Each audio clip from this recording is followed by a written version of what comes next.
ಮಂಡಕ್ಕಿ ತಿಂಡಿ ಮಾಡಲು ಬೇಕಾಗಿರುವ ಪದಾರ್ಥಗಳು. ಮಂಡಕ್ಕಿನ ಫಸ್ಟು ನೆನೆಸ್ಕೊಬೇಕು. ನೀರು ಹಾಕಿ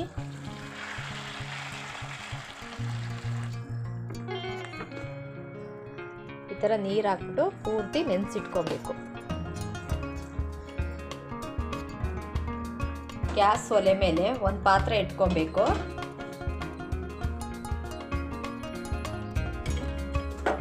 ಸ್ವಲ್ಪ ಎಣ್ಣೆ ಹಾಕಬೇಕು.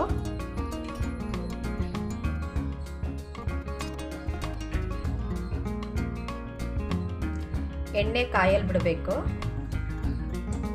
ಎಣ್ಣೆ ಕಾದಿದೆ. ಇವಾಗ ಸಾಸಿವೆ ಮತ್ತು ಶೇಂಗಾ ಬೀಜ, ಉದ್ದಿನ ಬೇಳೆ, ಜೀರಿಗೆ, ಕಡಲೆಬೇಳೆ ಇದು ಸ್ವಲ್ಪ ಫ್ರೈ ಆಗಲಿ.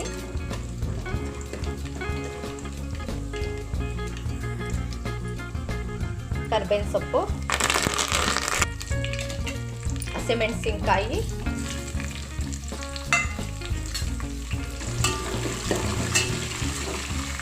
ಸ್ವಲ್ಪ ಫ್ರೈ ಆಗಲಿ. ಒಂದು 3 ನೀರುಳ್ಳಿ ಸಣ್ಣದಾಗಿ ಇಟ್ಕೊಂಡಿದೆ. ಇದೊಂದು ಸ್ವಲ್ಪ ಕಲರ್ ಚೇಂಜ್ ಆಗಬೇಕು. ನೀರುಳ್ಳಿ ಬೇಗ ಬೇಯಲಿ ಅಂತೇಳಿ ಸ್ವಲ್ಪ ಉಪ್ಪು ರುಚಿಗೆ ತಕ್ಕಷ್ಟು. ಇವಾಗ ನೀರುಳ್ಳಿ ಬೆಂದಿದೆ, ಚೆನ್ನಾಗಿ ಫ್ರೈ ಆಗಿದೆ. ಈಗ 2 ಟೊಮೊಟೊ ಹಣ್ಣು ಸಣ್ಣದಾಗಿ ಹೆಚ್ಕೊಂಡಿರೋದು ಇದು ಹಾಕೊಂಡ್ಮೇಲೆ ಇದು ಅಷ್ಟು ಚೆನ್ನಾಗಿ ಮಿಕ್ಸ್ ಮಾಡಿಕೊಂಡು ಚೂರು ಫ್ರೈ ಆಗಕ್ಕೆ ಬಿಡಬೇಕು.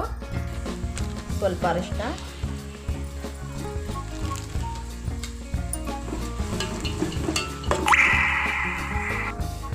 ಸ್ವಲ್ಪ ನಿಂಬೆಹಣ್ಣು,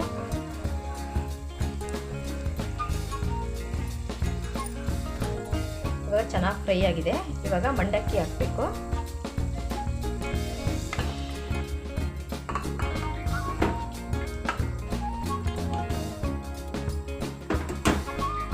ಚೆನ್ನಾಗಿ ಫ್ರೈ ಆಗಿ ಮಂಡಕ್ಕಿ ಹಾಕಿದ್ಮೇಲೆ ಇದನ್ನು ಚೆನ್ನಾಗಿ ಮಿಕ್ಸ್ ಮಾಡ್ಕೊಬೇಕು. ಸ್ವಲ್ಪ ಕಾಯಿ ತುರಿ,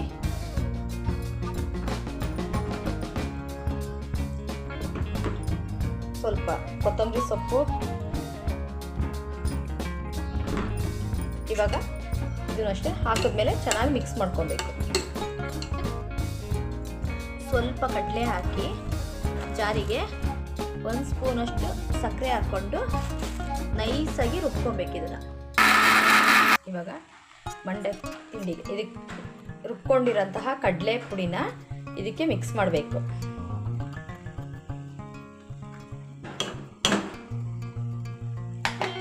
ಮಾಡಿದ್ಮೇಲೆ ಇದು ನೀಟಾಗಿ ಮಿಕ್ಸ್ ಮಾಡ್ಕೊಬೇಕು. ಈಗ ಮಂಡಕ್ಕಿ ತಿಂಡಿ ರೆಡಿಯಾಗಿದೆ. ಈಗ ಗ್ಯಾಸ್ ಆಫ್ ಮಾಡೋಣ. ಮಂಡಕ್ಕಿ ತಿಂಡಿ ರೆಡಿಯಾಗಿದೆ. ಮಂಡಕ್ಕಿ ಜೊತೆಗೆ ಬೋಂಡ ತುಂಬ ಚೆನ್ನಾಗಿರುತ್ತೆ.